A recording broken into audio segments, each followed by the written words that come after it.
Hi friends, நான் தான் உங்கள் டிஆர்ஆர் வைட்ஸ். ஸோ இந்த காணொளி எதுக்குன்னு பார்த்தீங்கன்னா, பிக் பாஸ் சீசன் 9 தமிழுக்கானது தான். இந்த வாரம் நடந்த பிரச்சனைகளை பார்த்துருப்பீங்க. சாண்ட்ரா பண்ணது, வினாயா பண்ணது, அப்புறம் இவங்களுக்கு சுபிஷ்காவுக்கு நடந்த ஒரு பிரச்சனை. ஸோ அதில் ஒரு வார்த்தை தெரியாமல் விட்டுருவாங்க. அந்த வார்த்தையை பிடிச்சிக்கிட்டு ரொம்ப பேசுகிறாங்க சாண்ட்ரா. ஸோ அவங்களே ஆல்ரெடி பேசியிருக்கிறாங்க.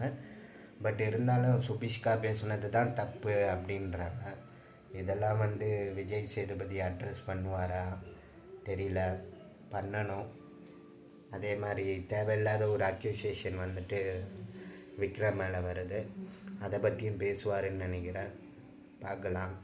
அப்புறம் கானா வினோத்தை பற்றி பேசின ஒரு சில விஷயங்கள் ஃப்ரம் ஆதிரை அது ஃபுல்லாக கரெக்டுன்னு சொல்ல முடியாது. பட் ஒரு சில இடத்துல அவர் கண்டிப்பாக அவரை திருத்திக்கணும். அவர் திருத்தினா தான் மேற்கொண்டு கேமில் நல்லா போக முடியும். அதனால தான் ஆதிரை சொன்னது ஃபுல்லாக கரெக்டுன்னு சொல்ல முடியாது. அது ஒரு வார்த்தை, தேவையில்லாத வார்த்தை. இவரால் தான் அவர் வெளியே போனார்ன்ற அது அப்படி கிடையாது. அவரும் ஏதோ பண்ணியிருக்கிறாரு, அதனால் வெளியே போயிருக்கிறாரு. ஸோ அதில் எப்படிலாம் ஒருத்தர் எது ட்ரிகர் பண்ண முடியுமோ அப்படிலாம் ட்ரிகர் பண்ணுறாங்க. அப்புறம் வேறு யார், கமருதீன். எனக்கு தெரிஞ்சு இதுக்கு மேலே அவர்லாம் உள்ளே இருக்கணுமா அப்படின்ற மாதிரி தான் தோணுது. சரியான ஒரு இதுவாக இருக்கிறாரு. என்ன ஏதுன்னு கூட அவருக்கு புரிய மாட்டேங்குது. பட்டுன்னு வார்த்தையை விட்டுறாரு. ஸோ கமருதீன்.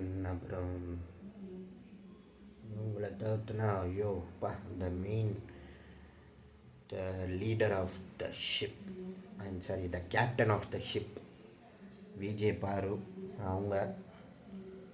அவங்க மார்க் பண்ணலாம், குத்தி காட்டி பேசலாம், பழைய விஷயங்களை கொண்டு பேசலாம், எது வேணாலும் பேசலாம். இன்னொருத்தவங்க பேசுனா அது அவங்களுக்கு தப்பாக போயிடுது.